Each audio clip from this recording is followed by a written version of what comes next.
además, además de ser geógrafo, después es geógrafo de la Universidad Nacional, especialista en sistemas de información geográfica de la Distrital. Tiene un doctorado en estudios sociales con el externado. Es integrante del Laboratorio del Análisis Interdisciplinar de Análisis Espacial de la Facultad de Ciencias Sociales y Humanas del externado, que eso nos explicarás un poquito qué es. También es docente investigador de la Facultad de Ciencias Sociales y Humanas del externado, sobre todo en programas de geografía, área de investigación, procesos sociales, territorios y medio ambiente, que es muy interesante. Si quieres, nos explicas un poquito cómo es ese laboratorio y entramos en materia, Filipe. Perfecto, muy bien. Pues muchísimas gracias por la invitación, pues muy contento de retomar algo de contacto con ACTI. Yo estuve un poquito sorprendido por la solicitud de Janet, no pensé que este tema les interesara. Aún en este momento no sé muy bien cómo qué sería como lo más pertinente decir. Pensé como en hacer una presentación general de cómo ha evolucionado el problema de cómo ubicarse en la superficie terrestre. Pues ahí preparé una presentación haciendo un poquito de corte y pegue de cosas que uso en algunas clases normalmente. Si de pronto resulta muy engorroso, pues me cuentan y pasamos a algo mucho más informal. Yo pues trabajo en el externado hace ya bastante tiempo, desde el 2006. Entonces en el 2006 yo entré y digamos que tengo como tres áreas de trabajo de la universidad. Por un lado, doy clases en el programa de geografía. Eh, Cosas que tienen que ver sobre todo con cartografía y análisis espacial y manejo de software de sistemas de información geográfica y también pues cosas de geografía física.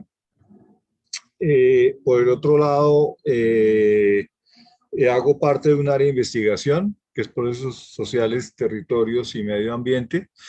Esa área de investigación tiene como dos dimensiones.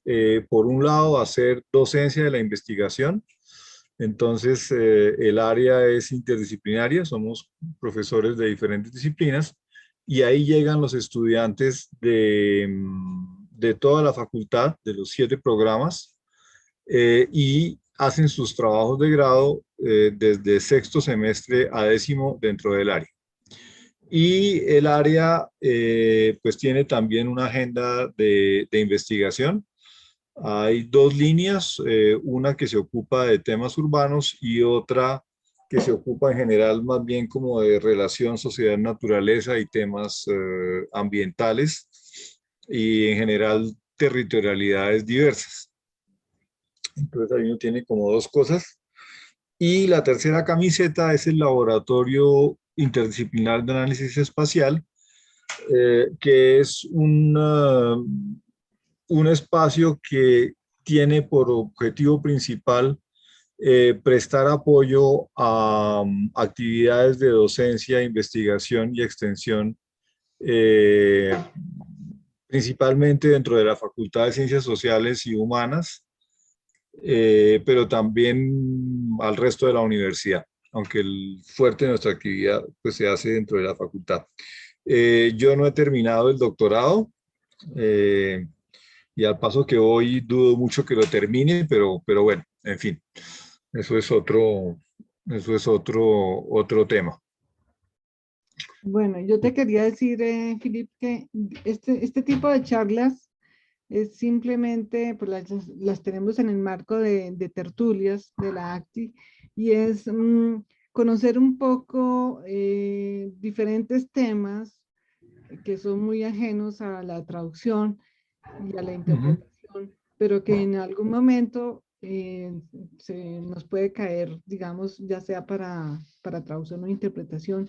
y es una manera de empezar a familiarizarnos con algunos temas que dejamos, ¿no?, de un lado, que no profundizamos o que no tenemos ni idea, y que es una forma de acercarnos un poquito también al mundo como como está evolucionando.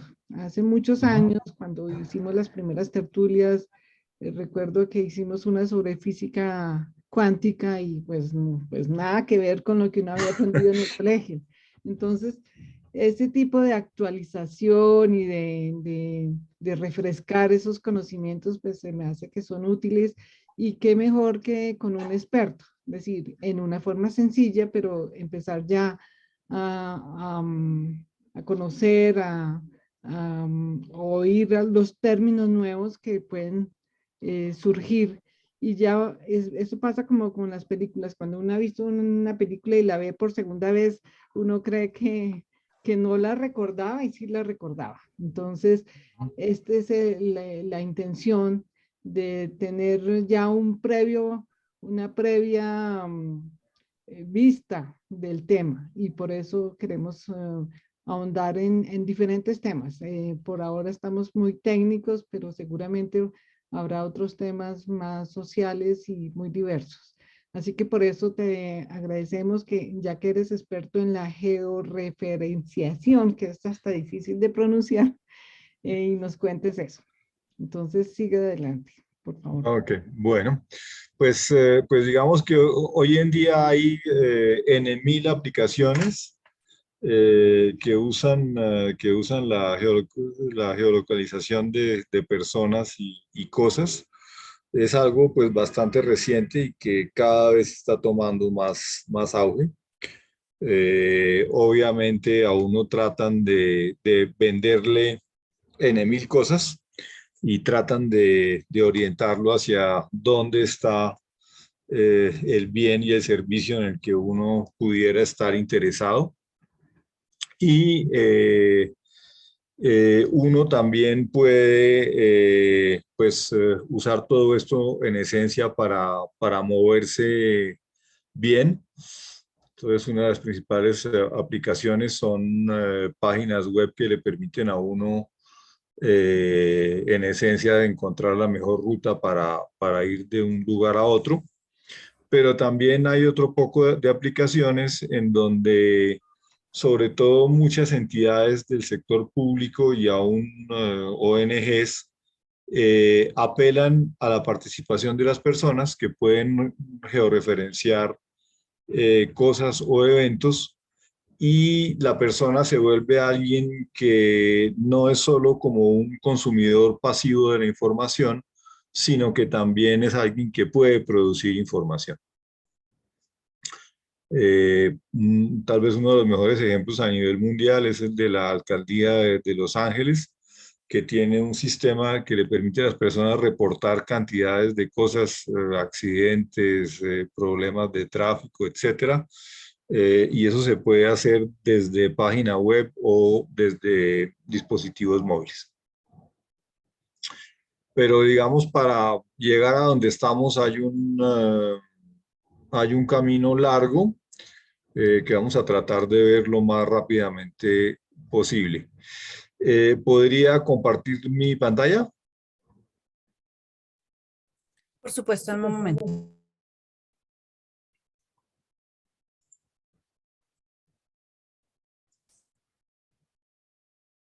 Adelante. Listo. A ver si funciona. Sí.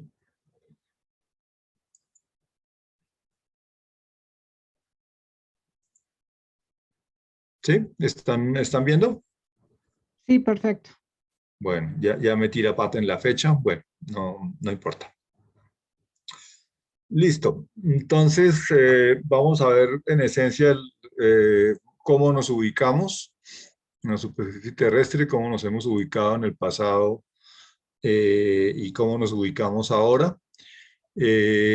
Ahí está pues este término terrible de georreferenciación.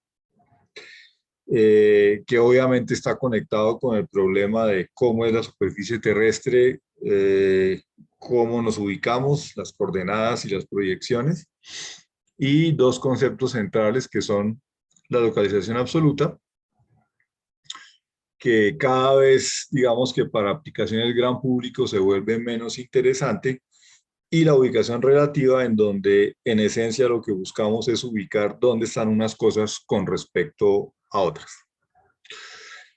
Aplicaciones muy rápidamente, y por el otro lado, al final un poco pues hablar de los desafíos y los riesgos que tiene todo esto. Digamos, la georreferenciación pues está muy conectada con la cartografía. Entonces una primera pregunta que uno puede hacerse es ¿para qué se hacen mapas y cómo se hacen? Este es un ejemplo que les gusta mucho en la universidad, el mapa del Imperio Británico en la época victoriana. Es un producto políticamente incorrecto según los estándares actuales, pero este es un mapa muy famoso. Entonces, si preguntamos para qué, hay varias respuestas que no son mutuamente excluyentes. La primera cosa es saber qué es lo que hay en una ubicación o en una zona dada, que es la localización absoluta. El complemento de esto es dónde quedan unas cosas con respecto a otras, que es la localización relativa, y que es en esencia el interés principal en todas las modernas aplicaciones de geolocalización. El mapa es también un medio para transmitir una idea, cualquier tipo de idea que a ustedes se les ocurra, y ahí el mapa se ve como un documento que trata de, en esencia, transmitir un mensaje del cartógrafo al receptor. Y por último, y de manera más reciente, a estos tres objetivos se agrega un cuarto, que es generar un proceso de reflexión por parte del lector y no tanto transmitir un mensaje. Entonces, para esto pues aparecen herramientas diferentes al mapa convencional, como por ejemplo pueden ser animaciones, cartogramas, en fin, hay toda una serie de cosas. Este es un poco como un diagramita para ilustrar eso.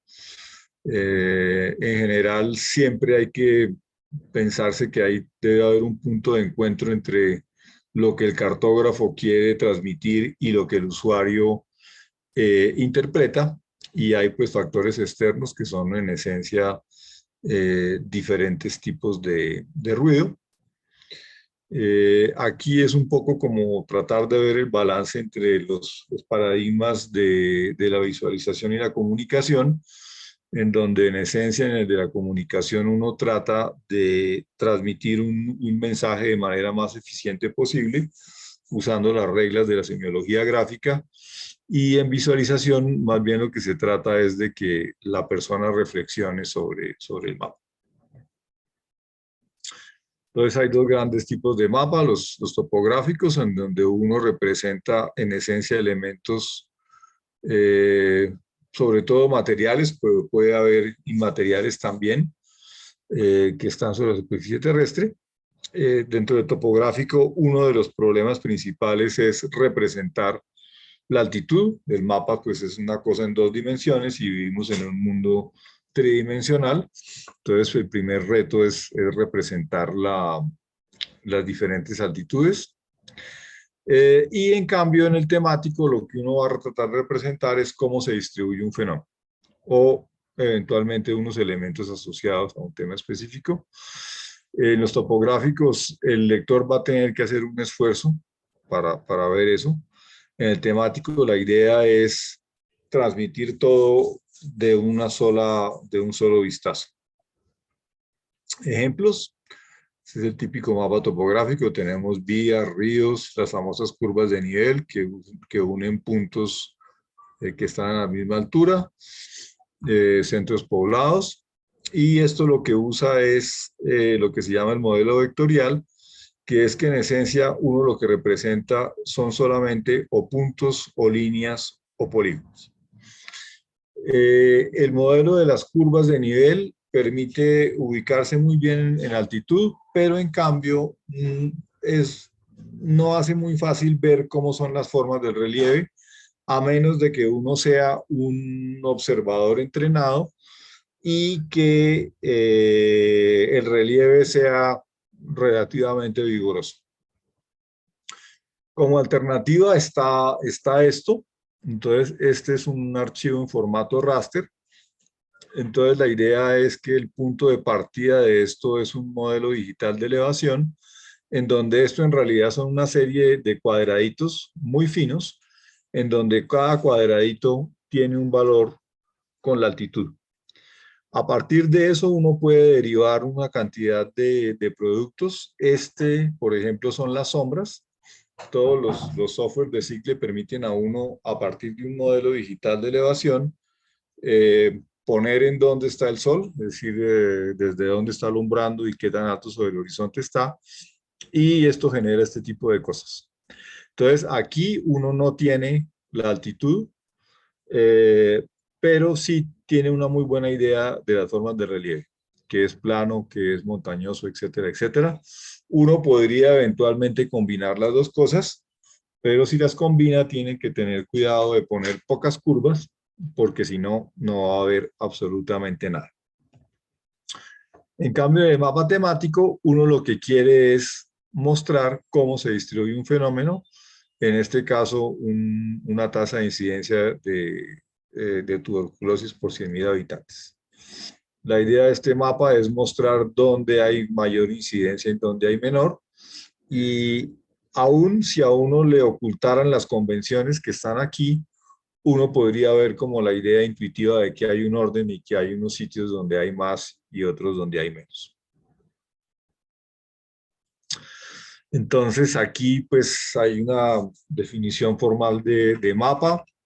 Digamos, es siempre una representación que se hace sobre un plano. Es un modelo gráfico donde uno trata en la medida de lo posible de mantener todo muy preciso. Es decir, las localizaciones, las características propias de los elementos que uno quiere representar, que son los atributos, y las relaciones topológicas. Entonces, la topología pues es una rama muy complicada de las matemáticas, pero que tiene que ver esencialmente con cómo están unas cosas con respecto a otras. Aquí vemos una versión muy poco convencional de un mapamundi. Está centrado en alguna parte entre Australia y la Antártida. A uno le parece muy extraño en principio, pero por ejemplo, este tipo de representación tiene, por ejemplo, la ventaja de que si a uno le preguntan cuál es la mejor ruta para ir de aquí a Australia o a Nueva Zelanda, evidentemente lo que toca hacer es ir a Chile o Argentina, volar sobre la Antártida y luego llegar al otro lado. No es irse por Los Ángeles y dar vueltas muy raras. Entonces, el problema fundamental pues, en cartografía es cómo poder saber dónde están las cosas y cómo representar. Eso tiene dos problemas. Uno es el de la geodesia, que es en esencia poder conocer cómo es la superficie terrestre para poder ubicarse de la manera más sencilla posible. Y luego viene el otro problema, que es cómo representar eso sobre un plano. Entonces, si se acuerdan, a uno en el colegio le enseñaron pues, que la Tierra es redonda. Después le dicen que es como esfera achatada. Más toda digamos, la irregularidad asociada al relieve. En realidad, pues la cosa es mucho más compleja, es una figura mucho más irregular. Sí es más o menos una esfera achatada, lo que corresponde a un elipsoide.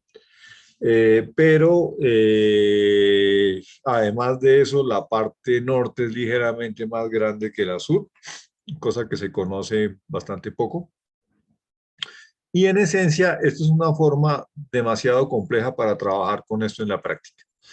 Entonces, lo que se trata es de armar algo más sencillo. Una primera aproximación es el geoide, que es la superficie equipotencial de la gravedad, que es más o menos como el nivel medio del mar prolongado sobre los continentes, pero igual eso sigue teniendo irregularidades.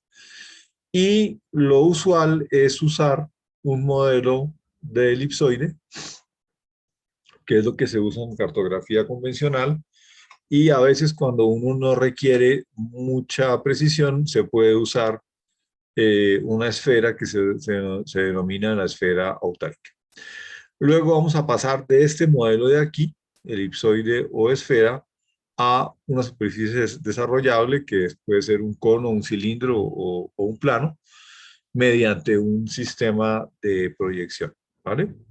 Digamos, devolviéndonos aquí, eh, digamos, el gran problema de pasar al plano es que aun si la Tierra fuera una esfera perfecta, todo a la misma altura, si tratáramos de representar eso sobre un plano, igual tendríamos deformaciones.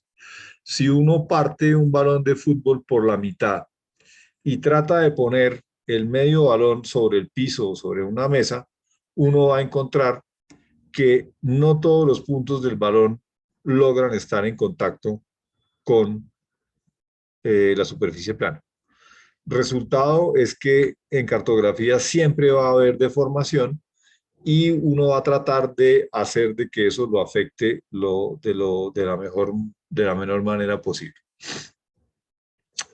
Aquí vemos rápidamente algo muy exagerado. Digamos que la superficie de la Tierra sería esta curva por aquí, muy irregular. Luego tenemos algo un poco menos irregular, que es el geoide, pero igual eso sigue siendo muy irregular para trabajar con eso. Y lo que usamos es el elipsoide, que es esta línea punteada de aquí. ¿De acuerdo? Digamos, el punto de referencia en vertical que nosotros tenemos es la vertical del sitio.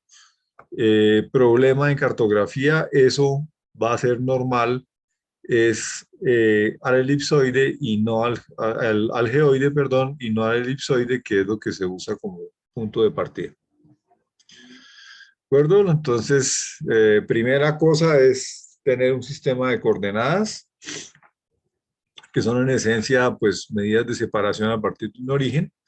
Hay dos principales, que son las geográficas, que son en esencia ángulos, y las planas, que son distancias. ¿De acuerdo? Entonces, en las geográficas tenemos las famosas latitud y longitud, que todos recordamos del colegio. En latitud, pues la cosa es mucho más fácil porque hay puntos de referencia físicos, ¿de acuerdo? Entonces tenemos los polos, que son los extremos del eje de rotación, y un punto más o menos equidistante entre los dos, pues es la famosa línea del ecuador.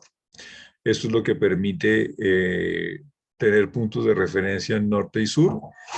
En sentido oriente-occidente, pues lo que tenemos es la famosa longitud, los meridianos. Y a diferencia de lo que pasa en latitud, en la longitud no hay nada físico que sirva como un punto de referencia que tenga algo de significado concreto. Cualquier meridiano podría ser, ninguno es mejor que otro en principio. ¿Vale? Entonces aquí tenemos la figura de cómo se ubica uno en coordenadas geográficas. Pues tenemos dos ángulos, latitud y longitud. Por aquí está la latitud, ¿cierto? Entonces la idea es el ángulo que se forma entre el sitio donde uno está y el plano del ecuador. Puede ir de 0 en el ecuador a más 90 en el polo norte o menos 90 en el polo sur. En longitud vamos de menos 180 a 180. Entonces, eso está conectado con los famosos usos horarios. Entonces, el problema del meridiano de referencia, pues fue un problema en esencia geopolítico durante mucho tiempo. Todo el mundo quería tener su meridiano de referencia en su país. Al final, a finales del siglo XIX, los competidores más fuertes eran París y Londres. Finalmente ganó Londres y por eso el meridiano de Greenwich es la referencia mundial hoy en día en longitud. Y eso está conectado con los famosos usos horarios. Cada vez que nos movemos 15 grados hacia el oriente o hacia el occidente, tenemos una diferencia de 1 hora. Y luego viene la chistosa línea de cambio de fecha, que es el meridiano 180, que viene a ser el mismo meridiano menos 180, en donde a un lado y otro tenemos un día de diferencia. Yo creo que, imagino que muchos debimos leer el famoso libro de Julio Verne de La Vuelta al Mundo en 80 días, en donde para ganar una apuesta hay que arrancar de Londres y volver en 80 días. Y en teoría, Phileas Fogg llega 5 minutos tarde para darse cuenta al día siguiente que en realidad estaba un día antes y lograr ganar la apuesta. Entonces, una cosa que es muy curiosa en cartografía es que uno quiere representar cosas sobre la superficie terrestre y para hacer eso uno no usa la superficie directamente, sino un modelo. Entonces hay un concepto muy importante que es el de datum o sistema geodésico. Y ahí resulta que los valores de longitud, los valores de latitud y longitud, que uno pensaría que en la superficie terrestre son únicos de cada punto, finalmente tienen valores ligeramente diferentes dependiendo de qué sistema de geodésico de referencia uno use. Cuando uno cambia de sistema geodésico, uno puede tener diferencias que fácilmente pueden irse al orden de 800 metros, 1 kilómetro, 300, dependiendo de cómo sean las cosas. Entonces aquí vemos algunos de los elipsoides usuales. La idea es siempre que cada país trata de usar un elipsoide que le cuadre mejor a su situación particular. En Colombia usábamos antes este elipsoide que se llama el Internacional de 1924. Eso no es compatible con lo moderno, con GPS, que usa el WGS84. Todos los dispositivos teléfonos inteligentes con capacidad de geolocalización usan esto, el WGS84. Nosotros usábamos algo que no era compatible y desde hace unos años Colombia usa una cosa que se llama el GRS80, que no es exactamente igual al WGS84, pero en la práctica las diferencias son mínimas. Aquí este A es el semieje mayor, el B es el menor.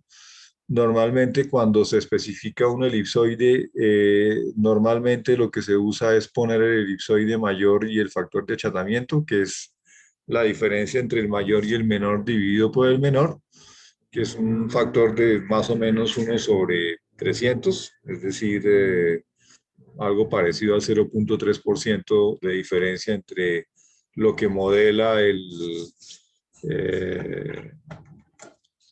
semirradio ecuatorial del polar, ¿cierto? Como estamos achatados, el ecuatorial es ligeramente más grande que el polar y eso es un producto de la rotación de la Tierra.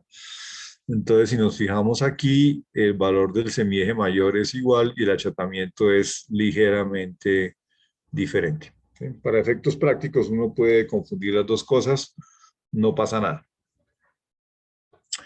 En los sistemas de coordenadas planas, pues uno lo que hace es tener distancias. Es muy parecido al sistema cartesiano que uno usaba en el colegio. Digamos que X correspondería a la dirección este y Y a la norte.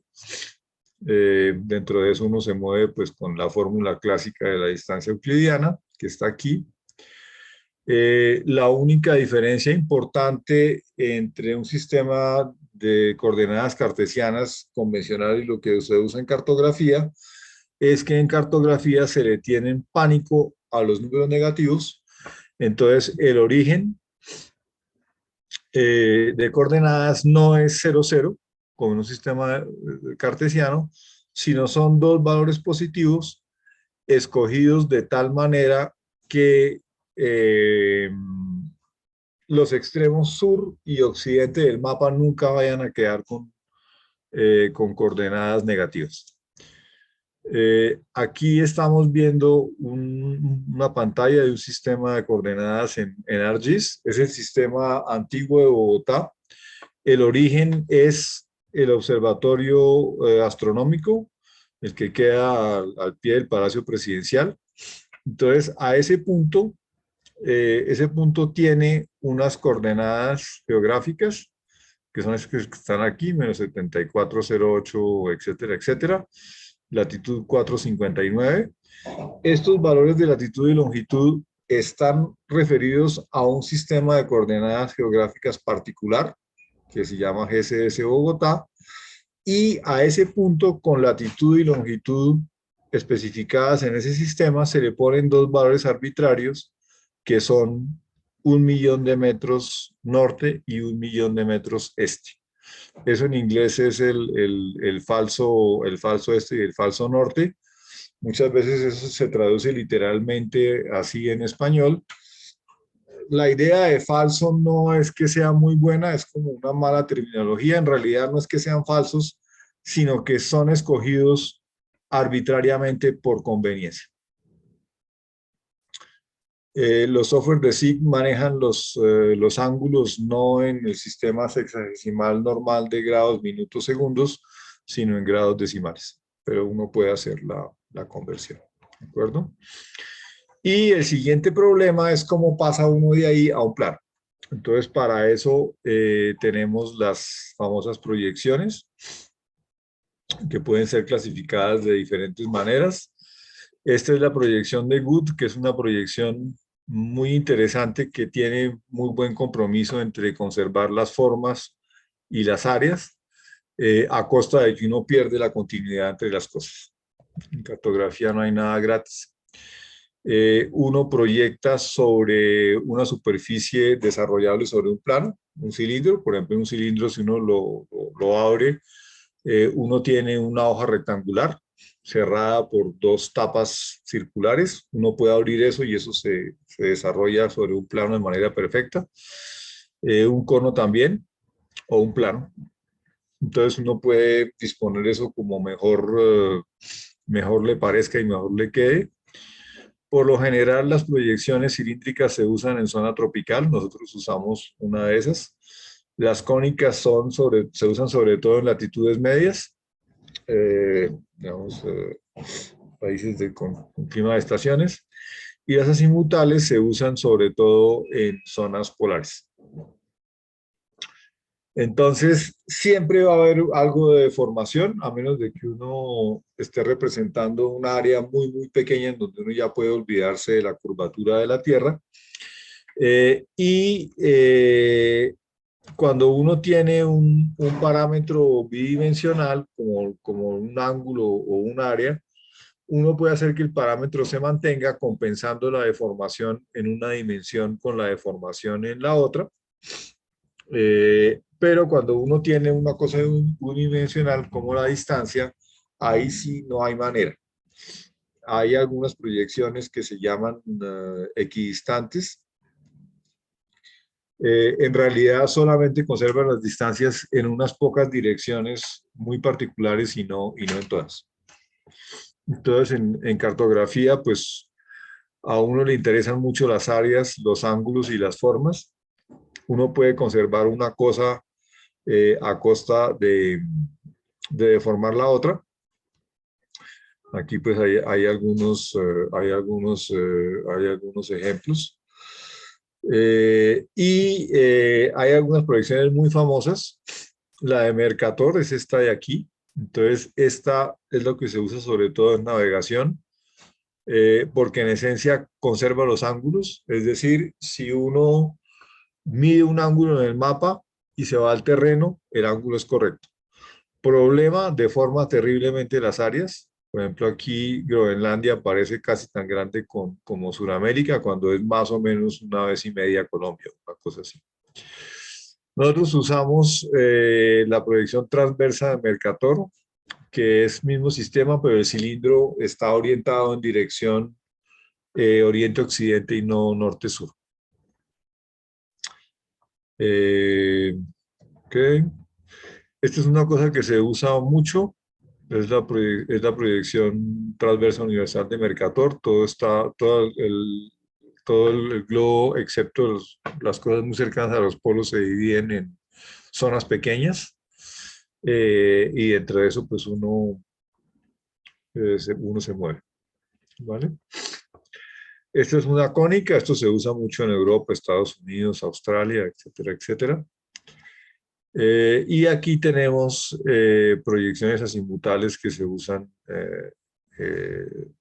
para cartografiar regiones polares. ¿De acuerdo? Y por último, una pregunta que aparece siempre es, bueno, si uno está trabajando en coordenadas geográficas y uno que son ángulos realmente, y uno quiere representar eso en un plano, ¿cómo se hace? Entonces, en general, los software lo que hacen al final de cuentas es asimilar los ángulos como si fueran distancias, y el resultado es más o menos esto. Digamos, es como una especie de proyección equivalente. Tiene en común con Mercator, por ejemplo, en donde que las áreas polares quedan terriblemente aumentadas con respecto a las áreas de zona tropical. Entonces, primer problema, ¿cómo se ubica uno? ¿Cierto? Entonces, en tierra, pues la idea era buscar un punto conocido y ubicarse a partir de ahí con los instrumentos clásicos, cita métrica, teodolito o cosas más primitivas. Bien entendido que el problema de cómo ubica uno su punto de referencia. Y ahí hay un problema, y es que para ubicarse pues hay que ubicarse en latitud y en longitud. En latitud pues el asunto bueno, entonces, perdón, antes de eso, la idea es que si uno tiene un par de puntos, uno puede ubicarse por triangulación. Aquí vemos un poco dos imágenes. Uno puede conocer por aquí, el problema clásico de saber dónde está un barco desde la costa. Uno puede medir esta distancia de acá, estando en tierra, y si uno conoce estos dos ángulos va a poder deducir la posición al barco. ¿Vale? Entonces, si uno está en el mar, pues el asunto es mucho más difícil, sobre todo en alta mar. En latitud, pues el asunto es muy sencillo, es mirar la posición de las estrellas. Desde la antigüedad eso se maneja muy bien, con astrolabio, con sextante después. En cambio, en longitud, el problema es muy difícil, fue un problema que hizo correr tinta durante siglos prácticamente. A comienzos del siglo XVIII, el almirantazgo británico patrocinó un concurso para premiar a la persona que lograra construir un cronómetro lo suficientemente preciso para poder ubicarse. Entonces, la lógica general es que uno compara la hora en la que uno está con respecto a una hora del punto de referencia. Entonces, la hora en la que uno está se puede deducir a partir de la posición del Sol y de unas tablas, pero el problema era que tocaba conservar la hora de la referencia de un punto de partida. Entonces, eso supone tener un cronómetro muy preciso, que solamente el primer ejemplo como práctico lo desarrolló este señor Harrison, por allá como hacia 1780 y pico. ¿Sí? Y digamos que cronómetros, no, 1760, perdón. Y ya en la práctica, cuando se volvió un producto fabricado en serie y, digamos, utilizable por todos los barcos de manera regular, fue solamente hasta mediados del 19. Por eso, por ejemplo, muchos de los antecesores de los institutos geográficos modernos a veces se llamaban oficina de longitudes, porque la longitud era de verdad lo complicado. Hoy en día, pues es gran público, mucho más fácil, mucho más barato. Entonces, en esencia, hay tres cosas que le permiten a uno ubicarse. El GPS, el sistema de geoposicionamiento global. A uno lo pueden ubicar también vía haciendo triangulación sobre las torres de la telefonía celular y también a partir de las direcciones IP de los computadores fijos. El GPS pues, es una cosa pues, que arrancó en el 73, es un proyecto pues, militar de los Estados Unidos. Hoy en día tiene 31 satélites operativos. Uno requiere al menos 4 satélites necesarios para tener una buena precisión. En esencia se necesitan 4, lo que parece un poco extraño porque geométricamente con 3 uno se las arregla, pero hay un problema de sincronización de relojes entre el reloj que está en el satélite, que es un reloj atómico muy preciso, y el reloj del receptor del GPS que uno tiene, ¿cierto? Entonces, si uno conoce la altitud en donde está, a uno se defiende con 3 satélites. Particularidad del GPS es prácticamente el único dispositivo de la vida cotidiana que utiliza verdaderamente la mecánica relativista. Entonces, aquí estas son las famosas transformaciones de Lorentz, donde uno se supone que tiene 2 sistemas, uno fijo y otro que se está moviendo con respecto al fijo solamente en un eje, por aquí en este caso en el eje X, a velocidad constante.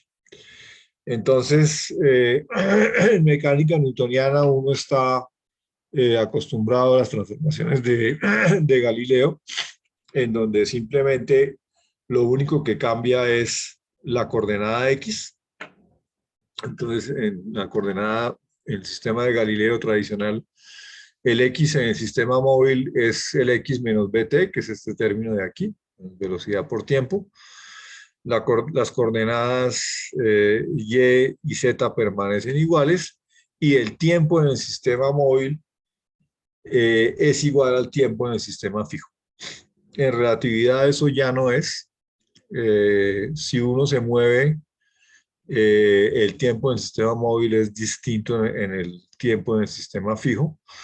Hay una diferencia de velocidad importante entre la velocidad del satélite y la velocidad a la que estamos nosotros en tierra, y es necesario compensar las diferencias de tiempo debido a la diferencia de velocidades. ¿Sí? En mecánica relativista este término se usa en muchas de las ecuaciones. Entonces, C pues es la velocidad de la luz. Cuando la velocidad a la que uno se mueve es bajita con respecto a la velocidad de la luz, pues este término B2 sobre C2 es prácticamente 0. Luego tenemos finalmente raíz cuadrada de 1, lo que es 1, y nada cambia. En el caso del GPS, la diferencia es importante, y si uno no tuviera en cuenta la diferencia de velocidad entre la Tierra y el satélite, la precisión de las coordenadas se vería degradada de manera muy fuerte. Problemas de todo esto, pues es un poco la imagen del gran hermano que aparecía en la diapositiva inicial. Entonces, digamos que la ubicación de uno puede ser conocida muy fácilmente. Obviamente pues se plantean las preguntas de qué va a hacer, qué van a hacer quienes tengan esa información. Eh, digamos, la regulación de todo eso pues se vuelve cada vez más compleja. Uno de los puntos más delicados, por ejemplo, es el auge del dron y de la información capturada con dron. De un país a otro las reglas cambian, es un poco parecido a la regulación de todas las cosas tipo Uber, en donde la tecnología ha progresado muy rápido, y digamos toda la contraparte legal va a paso de tortuga. En general, pues las aplicaciones son múltiples, digamos, en general, pues son cosas esencialmente comerciales. A mí me interesa saber qué está cerca de uno y cómo moverse de la mejor manera posible. Y a todo el mundo le interesa venderle a uno bienes y servicios diversos y tratan de mostrarle dónde, dónde están las cosas cercanas a uno. Obviamente, quien tiene un negocio está supremamente interesado en quedar incluido en las bases de información cartográfica, sobre todo pues en todas las cosas de Google Maps, que son pues como el proveedor dominante, porque si uno no aparece ahí, pues uno queda completamente en la olla. Digamos, por último, antes de conversar un poquito, hay un autor muy bueno, que es Marc Monmonier, que ha trabajado en temas de cartografía desde hace mucho tiempo. Él empezó trabajando sobre cómo se mostraban las tensiones geopolíticas en los años previos a la Segunda Guerra Mundial entre cartografía, sobre todo alemana y países de los aliados. Y luego ha ido explorando cómo se usa la cartografía en diferentes contextos. En contextos publicitarios, por ejemplo, y de manera más reciente en todos estos conceptos, en todo este contexto de nuevas posibilidades tecnológicas. Uy, Dios mío, 11:50, qué horror. Bueno, No, me pasé. muchísimas gracias, Filip. Muy interesante y muy complejo, muy complejo. Todo esto, uno no se imagina todo ese proceso de la cartografía, toda la evolución que tuvo. Se me hace muy interesante la última reflexión y creo que tú también habías dicho algo, digamos, todo esto implica un mayor consumo de energía, que también puede ser un Sí, reto grande. me faltó eso. Hay una proporción nada despreciable del tráfico de Internet que está asociada a aplicaciones que usan geolocalización.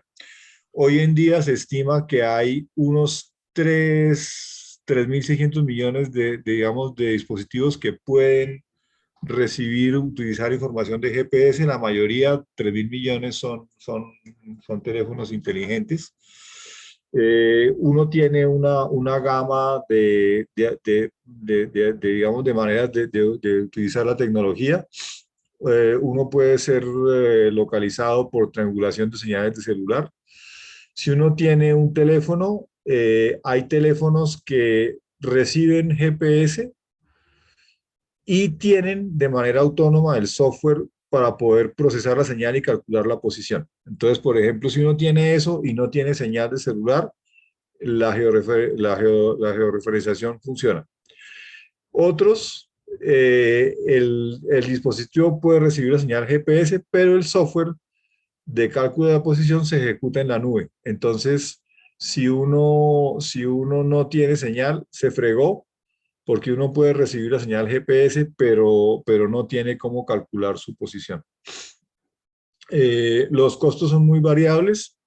Digamos, si uno quiere precisiones de hasta los 3 metros, pues la cosa es bastante barata. Si uno quiere tener precisiones menores de 1 metro, para cosas de topografía o eso, los equipos son mucho más caros, aunque hay unos que le dan a uno precisión submétrica en campo, que son terriblemente costosos, y otros se la dan a uno haciendo postprocesamiento después. Entonces, a veces el software viene incluido con el equipo, a veces hay que alquilar el software por tiempo o por número de operaciones de georreferenciación. Pero el consumo de energía de todas estas aplicaciones no es despreciable. Digamos, el fuerte de todo, pues es lo más fuerte, pues es obviamente video, eh, video, pornografía, se supone.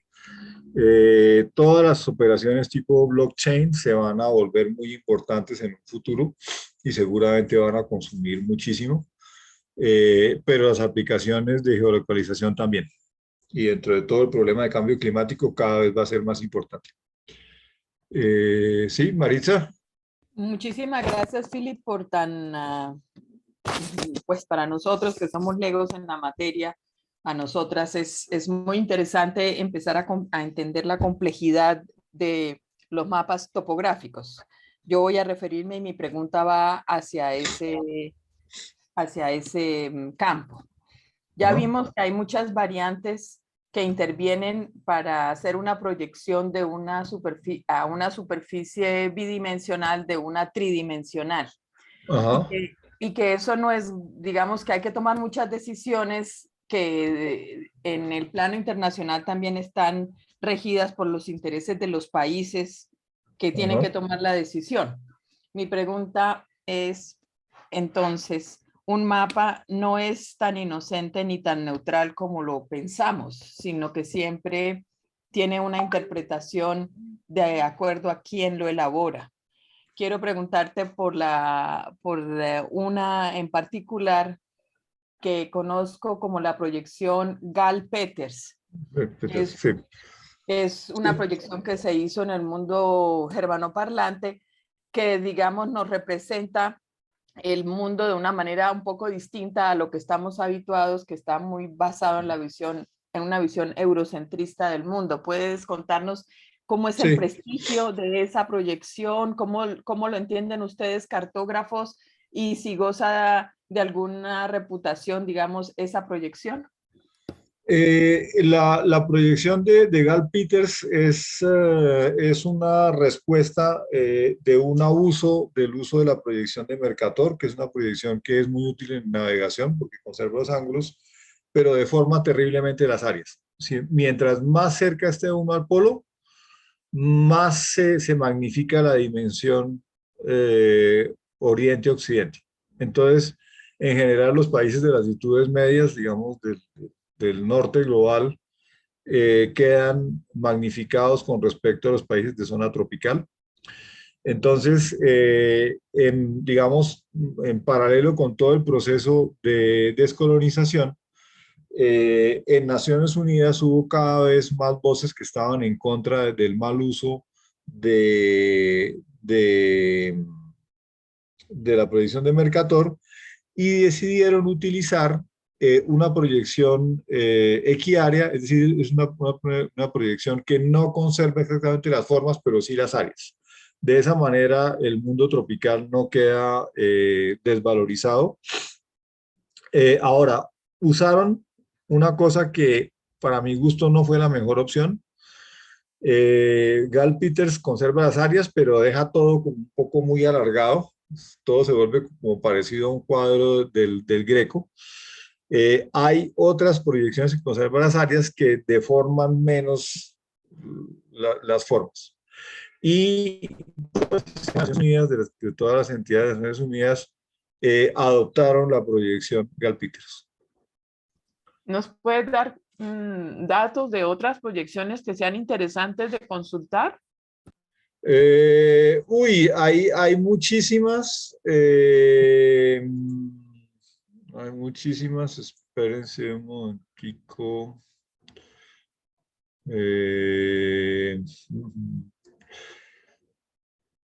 Espérense, como que mostrarles.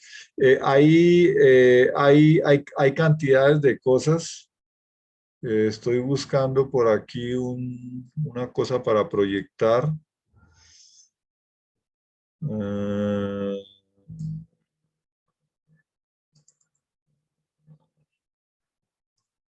Sí, voy a compartir la pantalla otra vez. Esto. En una época todos los matemáticos se divirtieron creando proyecciones nuevas, casi que era infinito. Digamos que hay todo esto, ¿sí? Entonces, por ejemplo, esta nomónica es una proyección muy interesante porque si uno traza una línea recta en un mapa en proyección nomónica, le da la distancia más corta, pero eso no es una línea de rumbo constante. Si uno quiere saber la ruta, uno tiene que agarrar la recta trazada en esto, reproyectar la Mercator, lo que era una recta en nomónico se vuelve una curva en Mercator, y eso es lo que le da a uno la ruta más corta. Es decir, la cantidad de proyecciones es increíble. Esta de Mall White se usa mucho en mapamundis temáticos. Es bastante interesante. Eckert 4 también se usa. Sí, en general los meridianos y los paralelos pueden adoptar formas muy diferentes dependiendo de en qué proyección se está. Robinson también es una de las que se usan, las que se usan. Por ejemplo, Robinson es una proyección de las que se llaman afilácticas, en donde no conservan ningún parámetro, pero mantienen los errores de todo más o menos controlados. Entonces aquí no conservan ni las formas ni las áreas tampoco. Hay cosas muy exóticas. ¿Qué más? Por ejemplo, estas cosas aquí como en forma de corazón. ¿Sí? Ustedes habrán visto seguramente la afirmación de que todos los mapas mienten. Digamos, no es que mientan voluntariamente, sino que es que obligatoriamente hay que mentir porque es imposible representar de manera fidedigna una superficie tridimensional no desarrollable sobre un plano. Aquí no hay almuerzo gratis. Todas las proyecciones conservan unas cosas y deforman otras. Todo depende de lo que de cuál es el propósito del mapa. Muy interesante. Muchas gracias, Filipe. Filipe, y para ya de pronto finalizar, a menos que haya otra pregunta, la incidencia sobre la privacidad que tú habías dicho, porque hemos enfocado, digamos, la necesidad que yo tengo como individuo de localizarme, ¿no? Pero también sería lo contrario, digamos, que un Estado me localice a mí, que eso también se me hace peligroso. Un Estado o un empleador. Por ejemplo, caso típico de alguien que trabaja en una compañía dice que se fue a una cita médica y a través de los datos de su teléfono pueden averiguar que estaba en un centro comercial a punto de entrar al cine y lo echan por eso. Sí. Entonces sí, digamos, tanto el Estado como pues las empresas privadas pueden tener acceso a dónde está uno. Y el problema de cómo se usa esa información pues, es bien complejo. Entonces, la única solución es andar lejos de un computador y sin teléfono si uno no quiere ser localizado. Sí. Sí, sin nada de... Si va con teléfono, ni siquiera basta tenerlo apagado, sino que además hay que quitarle la batería. Pero hoy en día... ¿Eso es legal? ¿Eso es legal? Es decir, el problema es que la regulación de eso es terriblemente compleja. Sí. Y en cada país las reglas son diferentes. Yo estuve, por ejemplo, yo estuve en 2016 en el Congreso de Esri, que es el fabricante de ARGIS, que es el software dominante a nivel mundial en sistemas de información geográfica. Y había una ponencia de unos polacos sobre un trabajo que habían hecho en la frontera con Alemania. Entonces, no habían usado un dron, sino que habían usado como una cometa de esas para hacer kitesurf.